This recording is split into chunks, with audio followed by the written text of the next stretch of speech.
अयोध्या में राम मंदिर निर्माण समिति की बैठक में शामिल होने अयोध्या पहुंचे। निर्माण समिति के अध्यक्ष नृपेंद्र मिश्र ने राम मंदिर निर्माण की जानकारी देते हुए बताया कि परकोटा में बन रहे 6 मंदिर जिस पर कलश रखना है उसकी भी पूजा हो चुकी है। 30 अप्रैल तक वहां पर भी कलश रख दिया जाएगा। उन मंदिरों में भी देवी देवताओं की मूर्तियां भी रख दी जाएगी। धीरे धीरे हम अपने लक्ष्य की तरफ बढ़ रहे हैं। विलंब जरूर हुआ है और अब हम अपनी लक्ष्य तक पहुंच गए हैं। यात्री सुविधा केंद्र में गोस्वामी तुलसीदास की मूर्ति का अनावरण कर दिया गया है। अब श्रद्धालु गोस्वामी तुलसीदास का भी दर्शन कर सकेंगे। अब म्यूजियम का कार्य आगे बढ़ाया जा रहा है। अगले महीने में कम से कम 5 गैलरी का काम पूर्ण कर सकेंगे। श्रद्धालुओं को वहां जाने की सुविधा मिल जाएगी।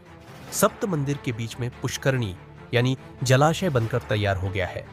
अचरज की बात यह रही का जब उसका निरीक्षण करने लोग गए तो बंदर समूह उसमें स्नान कर रहे थे, तो ऐसा लगा जैसे इसका उद्घाटन हो गया है। परकोटा में जो 6 मंदिर हैं उस पर जो कलश रखना है उसकी भी पूजा हो गई है और अब से 30 अप्रैल के बीच में वहाँ पे भी कलश रख दिया जाएगा और उन 6 मंदिरों में भी जिन भगवानों की मूर्तियाँ रखी जानी हैं, देवी देवताओं की मूर्तियाँ रखी जानी हैं, वह भी रख दी जाए। तो धीरे धीरे हम अपने लक्ष्य की ओर, यद्यपि विलम्ब हुआ है, क्षमा चाहता हूँ आप सभी से, विलम्ब हुआ है, लेकिन हम अपने लक्ष्य की ओर पहुँच रहे हैं। आज भी कार्यक्रम है गोस्वामी तुलसीदास जी की मूर्ति का भी अनावरण होगा और उसके बाद श्रद्धालु उनका दर्शन कर सके। तो एक और दिशा में एक कदम आज उठ जाएगा। कल हम सभी ने मिलकर के संग्रहालय में अब कार्य को आगे बढ़ाने पे चर्चा की।